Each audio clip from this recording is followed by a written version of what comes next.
You can get GLP-1 without insurance. Here's how. Something most people don't know is that your body is capable of making its own GLP-1. In fact, most naturally skinny people make their own GLP-1. It's like they had Ozempic before Ozempic. But the thing is, some people make more than others. That's why some people naturally stay thin no matter what they eat, while others pack on the pounds no matter what they do. And no, it's not fair, but the good news is there's a way to level the playing field that doesn't involve medications. See, it turns out that whether you're fat or thin is not based on genetics, willpower, or even what you eat. So how do we know this?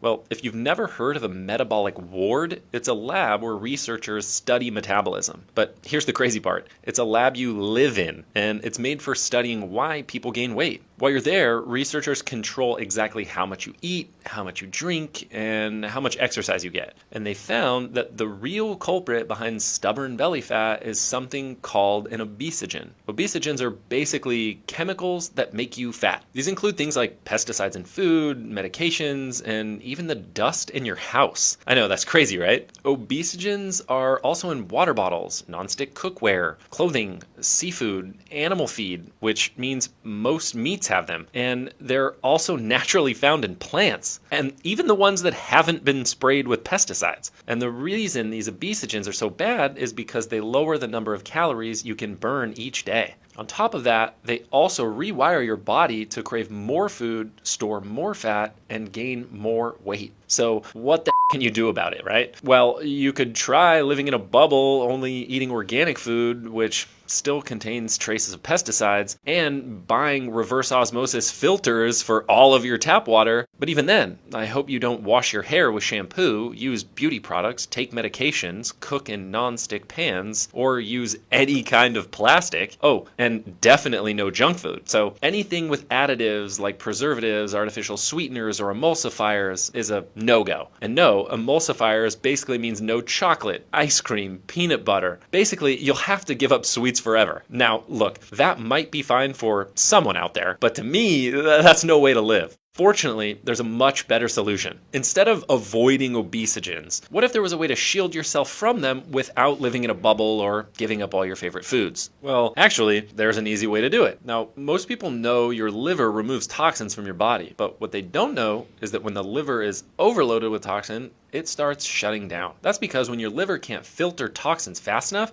it starts packing them into your fat cells the same way we bury nuclear waste in concrete to help keep it from causing problems. But when this happens, some of the fat gets stuck in your liver, which clogs up its ability to burn fat. And because your liver is your body's main fat-burning organ, you do not want it slowing down. Because when your liver is overworked, it stores fat. Some of that fat gets stuck in your liver, which makes it harder to burn fat. And because it's harder to burn fat, your liver is more likely to get overwhelmed and start storing more fat. So the more fat you store, the harder it is to lose and the easier it is to gain. This vicious cycle is also why so many people assume that weight gain is unavoidable as you get older. In reality, your age only plays a small role. According to Duke University and Harvard Health, your metabolism only starts slowing down when you turn 60. And even then, it only slows down less than 1% each year. So it's clearly not age that's making people fat. It's actually a declining liver that's had to deal with a lifetime of toxins and obesogens.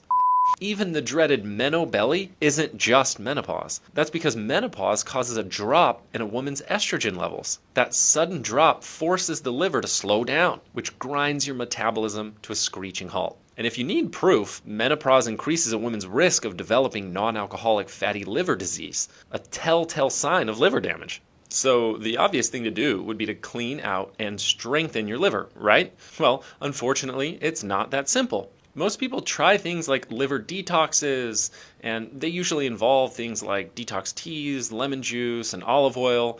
The problem is, none of those detoxes address the main source of why your liver needs a detox in the first place. Plus, most detox teas contain pesticides. In fact, a popular brand of organic tea recently issued a massive recall because of an unacceptable level of pesticides. And if you remember what I was saying earlier, pesticides are obesogens. So instead of detoxing, you're actually putting even more strain on your liver. But what about lemon water and olive oil? The problem with lemons is that they actually contain obesogen thanks to modern day farming practices, and it's not just in America. In Europe, 95% of all citrus samples had pesticides. So again, lemons can help detoxify your liver, but any benefits are undone when lemons have obesogens in them. And even if you wash your lemons with baking soda and vinegar, you can't get all of the pesticides out. And when it comes to olive oil, the real problem is that most olive oils in America are cut with cheaper oils like canola. And even if it's not on the label, up to 80% of olive oils sold in the US are mislabeled or fake, and 69% of imported olive oils fail to qualify as extra virgin. In fact, if your olive oil comes in a clear bottle, it's rancid at best, and another oil completely at worst. Not to mention, anything that's not cold pressed may have been exposed to temperatures of 350 degrees or higher, which means your olive oil contains trans fats. That's because when olive oil is heated past its smoke point, some of the fats become trans fats, which directly attack the liver and can lead to liver disease and a sluggish metabolism. And no, those trans fats wouldn't be on the label. So I don't think those nasty social media detoxes are worth the risk, but that's just me. But if all those so-called detoxes just flood your liver with more toxins, then what are we supposed to do? Well, it turns out that bacteria in your gut can actually help detox your liver. According to Dr. Gina Sam, certain gut bacteria basically shield your body from obesogens, which give your liver time to recuperate and clean itself out. The problem is that unless you eat very specific foods and basically remodel your gut, these beneficial bacteria that keep obesogens out of your system won't survive. So it doesn't matter how many probiotics you take, how much yogurt you eat, or how much fiber you choke down, unless you know which specific foods you need to eat and which ones you need to avoid. These bacteria that filter obesogens out of your body will die. But because they're just so beneficial to your gut and metabolic health, Dr. Sam decided to share something she calls the 7-second liver reset. I'm including the link to her video below. In that video, she'll show you how to strengthen your gut and detox your liver in just 7 seconds a day. And as New York City's top gut doctor, I think she's far more qualified to talk about it than I am. So just tap the button below and watch her short video where she gives you the 7-second liver reset. That way you can start remodeling your gut and kicking those nasty obesogens to the curb as soon as tonight. And without all those obesogens clogging up your liver, your metabolism gets faster and faster until you end up being that skinny friend that eats cake, donuts, and ice cream without a care in the world. The only catch is that I don't know if Dr. Sam will leave this video up for long. The powers that be would prefer that you not know about any of this, so it could get taken down at any time. So tap the button below to see Dr. Gina Sam's 7-second liver reset now.